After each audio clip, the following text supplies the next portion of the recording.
যে জায়গায় আমরা দাঁড়িয়ে আছি শহীদের একটা রক্তাক্ত পিচ্ছিল রাজপথের উপরে একত্রিত থাকতে হবে ফ্যাসিবাদ বিরোধী জাতীয় যে ঐক্য গড়ে উঠেছে সেই প্ল্যাটফর্মের উপর।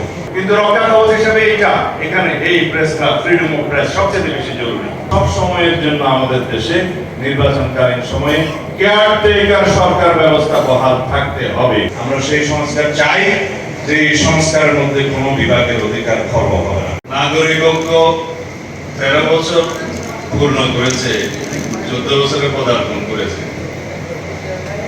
রাজনীতির ভাষা না হলেও সাহিত্যের ভাষায় সাবালকত্ব অর্জন অবশ্যই করেছে। এই ভাষা ক্রমশ বাংলায় খুবই ব্যবহার করতে কিন্তু এই দাঁড়িয়েছিলেন এই 4-5 বছর, না হলে 18 বছর হয়েছে আন্দোলন সংগ্রাম এবং এদেশের রাজনীতির ইতিহাসে এই সংক্ষিপ্ত সময়ে নাগরিকত্ব যে ভূমিকা পালন করেছে তা অবশ্যই ইতিহাসে স্মরণীয় হয়ে থাকবে। একটি শরীরের শাসক এবং ফ্যাসিবাদের বিরুদ্ধে কিভাবে উপচে দিয়ে দাঁড়িয়ে কথা বলতে হয় এবং সমাজের সবচেয়ে গণ্যমান্য ব্যক্তিদেরকে একটা প্ল্যাটফর্মে নিয়ে এসে বক্তব্য দেওয়াতে হয়, সেই ভাষা এবং সেই কৌশল মান্না ভাই আয়ত্ত করেছিলেন অনেক আগে। আমরা দেখেছি সেটা। সেই সংগ্রামের ইতিহাসের সাথে আমি দেশে এবং বিদেশে থেকে অনেকভাবেই ওনার সাথে জড়িত ছিলাম। আপনারা জিজ্ঞেস করতে পারেন, আপনি তো দেশেই ছিলেন না, কিভাবে মান্না ভাইয়ের সাথে আন্দোলন সংগ্রামে যুক্ত ছিলেন? সেই কথা একদিন না হয় ওনাকেই জিজ্ঞেস করবেন। তীব্র গণ আন্দোলনের সময় এই 2024-এর আমিনামি নির্বাচনের আগে এবং তারও আগে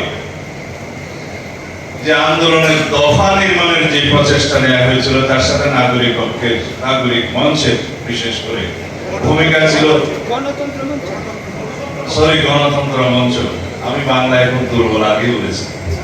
গণতন্ত্র মঞ্চের যে ভূমিকা ছিল তার সাথে আমরা জড়িত ছিলাম। সব জায়গায় তো আর গণতন্ত্র এবং ঐক্যমত্য হয় না।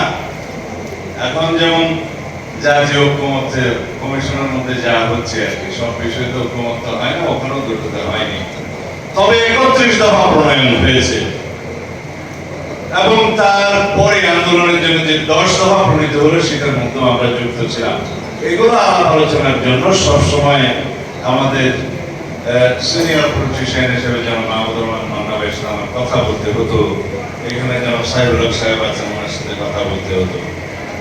আমরা এই সমন্বয়টা করেছি। 10 দফাকে আমরা যখন 1 দফায় নিয়ে আসতে পারলাম, সেই 1 দফা প্রণয়নের মানে কষ্টটা ছিল সবচেয়ে বেশি।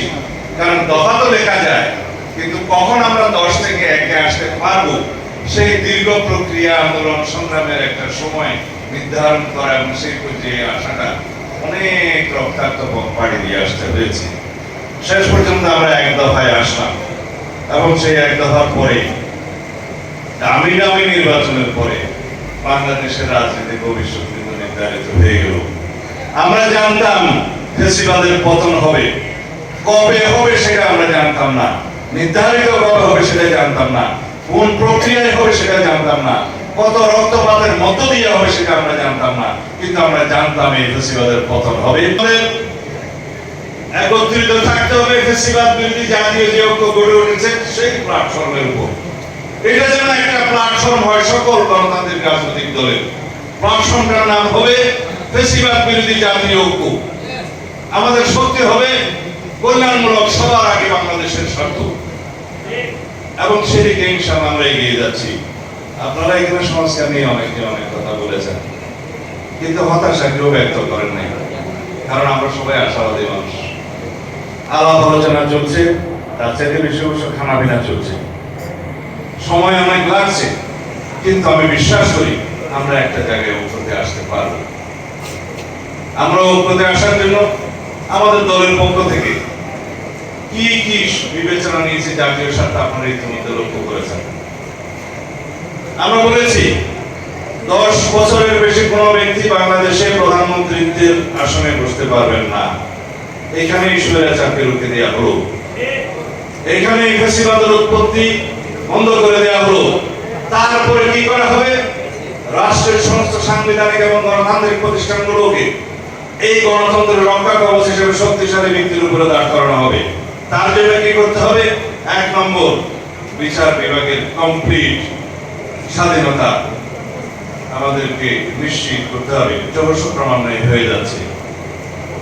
আমরা একদম ইন্ডিপেন্ডেন্স অফ জুডিশিয়ারি যদি এনশিওর করতে পারি সাংবিধানিকভাবে অবশ্যই এবং আইনিভাবে যদি এনশিওর করতে পারি, তাহলে সেটা গণতন্ত্রের রক্ষা কবচ হবে।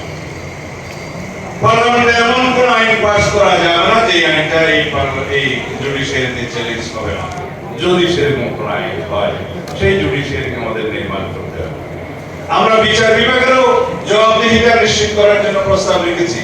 শুধুমাত্র আর্টিকেল 96 এর সুপ্রিম জুডিশিয়াল কাউন্সিলের ব্যবস্থা আছে, সেই ব্যবস্থার মধ্য দিয়ে একজন বিচারককে শুধু অপসারণ করা যায়, কিন্তু অপসারণ শুধুমাত্র পিউনিটিভ মেজার্স হতে পারে না, একমাত্র শাস্তি হতে পারে না। যদি এখানে ইন্ডিভিজুয়াল ক্রিমিনাল লায়াবিলিটি থাকে, সেটা ফিক্স করার জন্য যথাযথ আইন থাকতে হবে। অধস্তন আদালতের জবাবদিহিতা নিশ্চিত করার জন্য একটা সেক্রেটারিয়েট নির্মাণই যথেষ্ট নয়। সেই সেক্রেটারিয়েটের মধ্য দিয়ে অধস্তন আদালত সময়ে তাদের জবাবদিহিতা এবং বিভিন্ন মিসকন্ডাক্টের জন্য তাদেরকে ব্যবস্থা নিতে হবে, সেই বিধান থাকতে হবে। অবশ্য আছে বলে মনে করি, কিন্তু সেটা প্রয়োগ আমরা দেখতে চাই। অবশ্যই এখনো পর্যন্ত সেটা পূর্ণাঙ্গ রূপ পায়নি। এটা আর্টিকেল 116 অনুসারে সম্ভবত একটি রিট এখনো পর্যন্ত পেন্ডিং আছে। সেটার অবজারভেশনের পরে বা রায়ের পরে হয়তো এটা হবে। আমরা এইভাবে বিচার বিভাগের স্বাধীনতা নিশ্চিত করার জন্য বলেছি আর্টিকেল 95 অনুসারে যে আইন রয়েছে, যে সুপ্রিম জুডিশিয়াল অ্যাপয়েন্টমেন্ট অর্ডিন্যান্স 2025 যেটা হয়েছে, অবশ্য আইনটাতে কিছু ডিফেক্ট আছে, সেটা ঠিকমতো ডিসপোজাল না করে এটা করা হয়েছে। তারপরে এটাকে আমরা স্বাগত জানাই, কারণ এর মধ্য দিয়ে জুডিশিয়ারি ইন্ডিপেন্ডেন্টলি ট্রান্সপারেন্টলি বিচারক নিয়োগ হবে এবং তারা এক পর্যায়ে ডিভিশনে যাবে, সেখান থেকে চিফ জাস্টিস হবে। এইভাবে রাষ্ট্র ব্যবস্থার মধ্যে দীর্ঘদিন ধরে একটা যে ঘুণে ধরা ব্যবস্থা ছিল, সেটার সংস্কার হবে। এখন আমরা এমন একটা জায়গায় এসেছি যে জায়গায় আমরা দাঁড়িয়ে আছি শহীদের একটা রক্তাক্ত পিছিয়ে রাজপথের উপরে। তাদের আকাঙ্ক্ষা ছিল অনেক, তাদের প্রত্যাশা ছিল অনেক, সেই আকাঙ্ক্ষা এবং প্রত্যাশা যেন আমরা পূর্ণ করতে পারি। এবারের শহীদের আকাঙ্ক্ষা এবং প্রত্যাশা যদি আমরা পূর্ণ করতে ব্যর্থ হই, বাংলাদেশ রাষ্ট্রের ভবিষ্যৎ আর দেখি না। জুডিশিয়ারির কথা বললাম, কিন্তু রক্ষা কবচ হিসেবে এখানে এই প্রেসটা, ফ্রিডম অফ প্রেস সবচেয়ে বেশি জরুরি। যে দেশে ফ্রিডম অফ প্রেস 100%, সেই দেশে গণতন্ত্র 100%। সেটা আমাদেরকে বিশ্বাস করতে হবে। আমরা প্র্যাকটিসে দেখেছি পৃথিবীর ইতিহাসে তাই বলে। সুতরাং আমাদের সাংবাদিক বন্ধুগণ মনে রাখবেন, আপনারা যেন মালিকের চাকরি না করে বিবেকের চাকরি করেন। আপনারা যারা সাংবাদিকতার পেশায় জড়িত আছেন, গণমাধ্যমের সাথে জড়িত আছেন, অনেক বেশি দায়িত্ব আপনাদের এই জাতি নির্মাণের জন্য। ভবিষ্যৎ শক্তিশালী গণতান্ত্রিক কাঠামো এবং রাষ্ট্র কাঠামো দাঁড় করার জন্য আপনাদেরকে অবিরাম সংগ্রাম করতে হবে কলমের মধ্যে দিয়ে। আজকাল অবশ্য কলম ছাড়াও এই ইলেকট্রনিক মিডিয়ার চালু বেশি ভালো হয়েছে।